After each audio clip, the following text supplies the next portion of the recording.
Well, hello, hello. Here I am. I am coming to you on Tuesday, February 4th, but actually recording on Monday, February 3rd, and I will get into that later. But first, I just want to ask you this question. What if I told you there's a way to monetize your creative brilliance without sacrificing your passion or authenticity? In today's episode of The Thriving Creative, we're talking about your profit path, how to monetize your creative genius with confidence. Whether you dream of making art full-time or simply want to supplement your income, I'll share strategies to align your creative work with financial success in a way that feels authentic to you. But here's the thing, your creativity deserves to be valued. And yes, that includes financially. Let's get started. Welcome back to The Thriving Creative. Today's episode is all about finding your profit path, the sweet spot where your creativity and financial goals align. As creatives, we often hear this internal and external voice telling us we can't make a living doing what we love, that our art is too niche, too personal, or just not marketable. But that's simply not true. Look at someone like Nick Cave, not the musician, but the artist and designer behind the iconic sound suits. If you haven't seen them, you must go check them out anywhere you possibly can. They're really an incredible creation. And there was a really great documentary on Nick's work and the sound suit projects, the way he collaborates in communities. It's so beautiful, so touching. Definitely try to find it. If I can remember, I will put a link or make a note to it in the show notes. Anyway, his work began as his work, let me say that again. His work began as deeply personal pieces reflecting on race and identity. And today he's thriving as both a fine artist and a commercial designer. Nick found ways to monetize his creativity while staying true to his vision, and you can too. In this episode, we'll explore how to shift your mindset around monetization, discover your unique profit path by aligning your work with opportunities that excite you, and implement strategies to turn your creative talents into income without losing your passion. So first, let's address the elephant in the room. Monetizing your art, your creativity is not selling out. Many of us have been conditioned to believe that pursuing money somehow diminishes the value of our work. But here's a different perspective. When you monetize your creativity, you're creating opportunities for your work to have a bigger impact.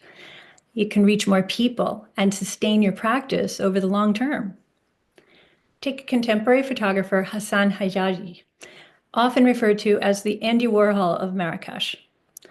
His vibrant, playful portraits draw from his cultural roots and have gained global attention. Hajjaj doesn't shy away from commercial collaborations, but he always ensures they align with his artistic vision.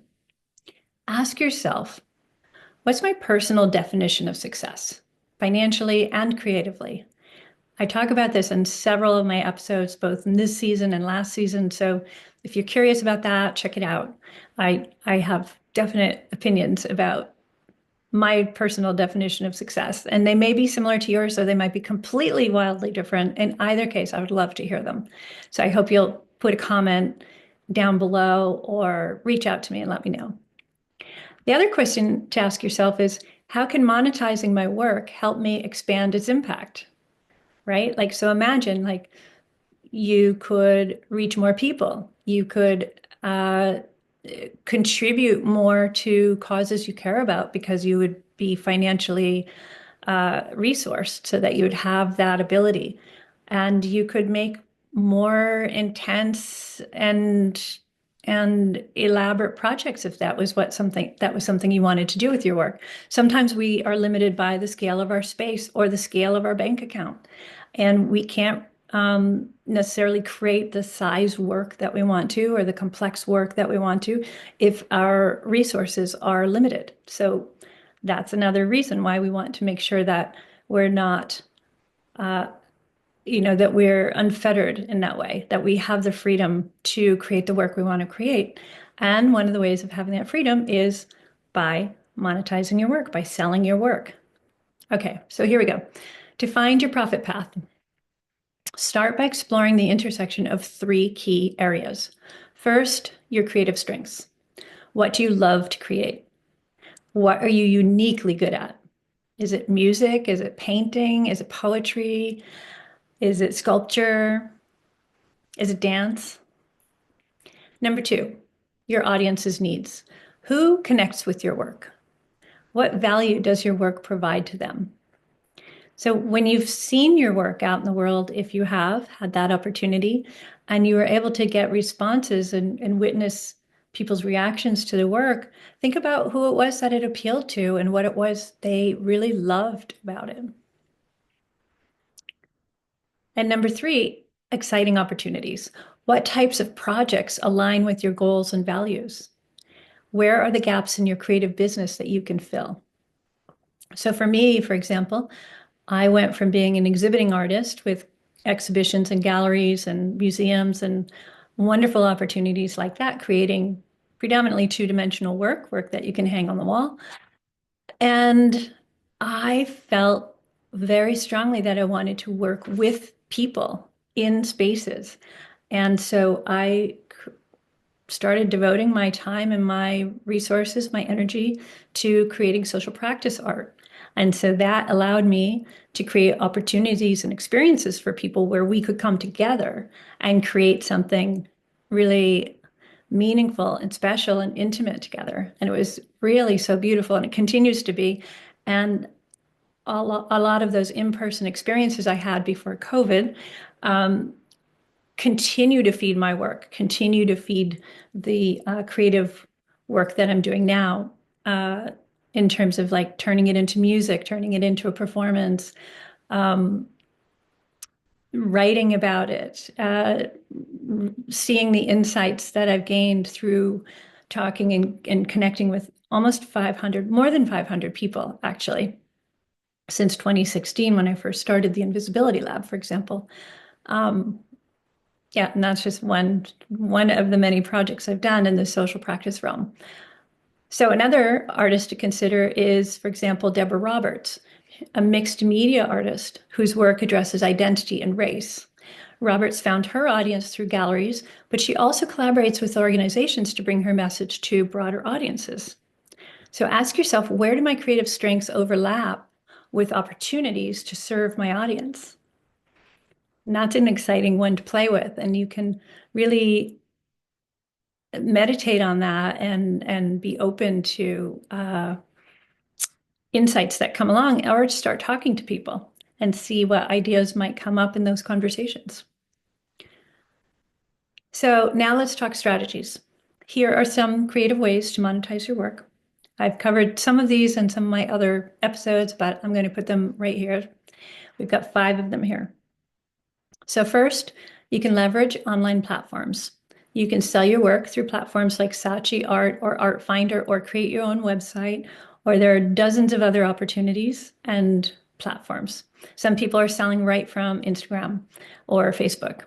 Depending on how you feel about those platforms, do your research, see what feels right to you, check on what other people are saying about those different ones that you're considering, and yeah, do your homework. There's a lot to figure out in terms of like the interface, how easy it is to use, what the competition is there on the site. Like, are there 500,000 artists or are there 40,000 artists? You know, so think about that, or look at creating your own site. And then the key there is getting the word out about that site. Okay, the other thing there is you can create digital resources like ebooks or templates for other creatives even. So you can monetize using these online platforms. Many of them are free or low cost, and so there's hardly any barrier to entry. It's really about time. Time is, valuable, super valuable. So be really conscientious about how you want to spend your time. And for me, I found that investing my time in researching these opportunities, researching the platforms, checking out reviews, asking questions, seeing what works for people, and trying things out. I am an experimenter. I try things out. a lot of different things. So I encourage you to do that and see what feels right to you. There are a lot of great resources out there. So number two, you can explore residencies and grants. You can apply for artist residencies that provide both funding and exposure and the opportunity to work in a space. They can be super, super, super competitive. Others you actually pay for. So it's not that they're not necessarily giving you money. Um, Many residencies are charging artists to be there. However, it can look really good on your resume, and you create wonderful networks with other artists there, a lot of connections. Often they'll make sure that curators come through and you can talk with curators and who will see your work. And then also they often have open houses or opportunities for you to give a talk about your work. So there are lots of good things that can come from residencies. And of course, grants. Look for grants that align with the themes of your work. And you can look for small grants, medium-sized grants, large grants. There are all kinds of grants. Again, they're competitive, and some are very complicated to fill out and apply for. And so you want to find a balance. Don't put all your eggs in one basket here. Just try things out and see what works for you. Number three is collaborate with brands. You can partner with companies for creative collaborations or licensing deals. Like if you're a musician, you can license out your work, or if you're a videographer and you like doing videos, you could actually partner with companies to help them with their mission, their statement, or that kind of thing, or a photographer for their product. So you can use your skills that way. But you can also license your art to companies to use on their products. It's a whole business, a very big industry. Let's see. You can also make sure any collaboration, or no, you need to make sure that any collaboration aligns with your values and your aesthetics, right? So you're not compromising your voice and your vision and your art too much for the sake of this commercial collaboration, right? So number four, you can offer teaching or workshops. You can host skill-based workshops in person or online. I've done lots of that. I love it. You can create a course to teach others your unique skills and your techniques. That's another thing that I've done. I enjoy doing that. I see a lot of artists doing that. And you can sell the courses. You can put your events up on Eventbrite and people can pay to attend and show up. And you do it, online or in person, depending on how you want to do it. And number five is build passive income streams. You can sell downloadable products like patterns or presets for free photography or guides, instructional guides. They're a lot of fun to produce, and you can have a lot of fun with that. You could also do that with prints, and people could have a downloadable print. It's a different kind of thing than what they would get as a fine art print, but sometimes that's enough. And also, you can use, this is an extra tip. I teach a whole course on this, but I'm going to throw it in here now. You can sell your products through a print-on-demand site like Redbubble or Society6, or I don't know if Zazzle is still around. Cafe Press used to be one. I don't know if they're still around. I use Redbubble and a couple of others here and there. And that's a fun way to get started and sort of test things out.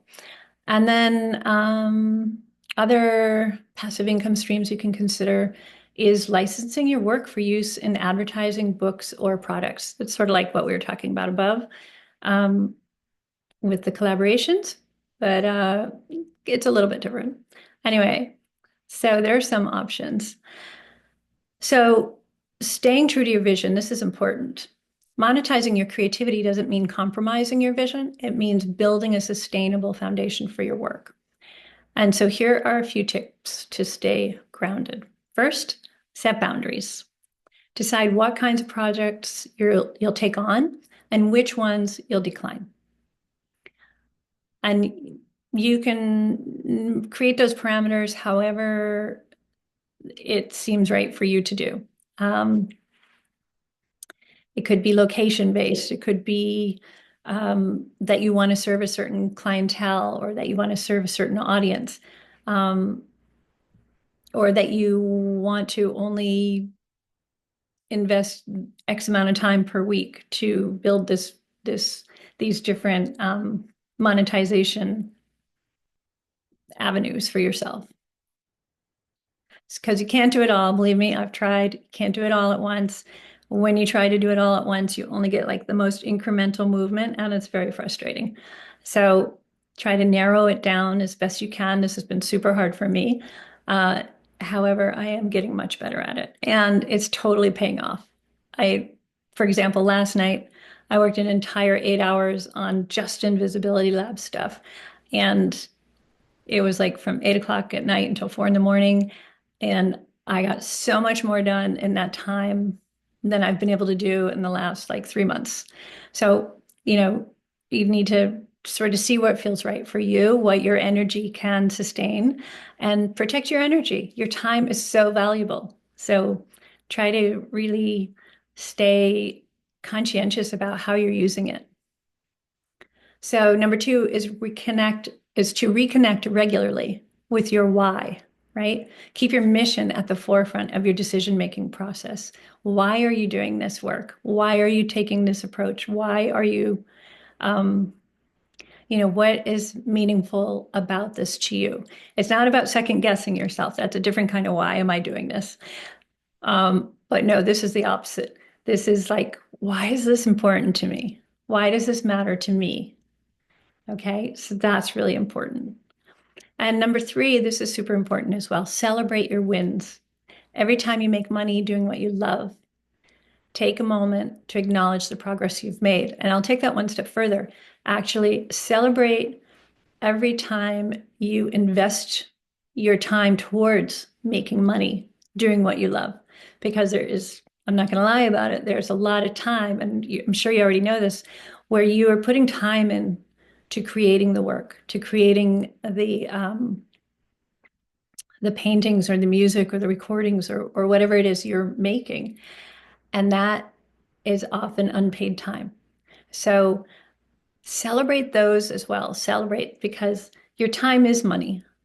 And eventually, by investing the time, you will also be receiving money for what you love. So take a moment to acknowledge the progress you've made. Remember that monetizing your creativity is about creating a system where your work can thrive financially, or you can thrive financially, emotionally, and artistically. So as we wrap up, I want you to reflect on this. What opportunities are already in front of me that I might not have noticed?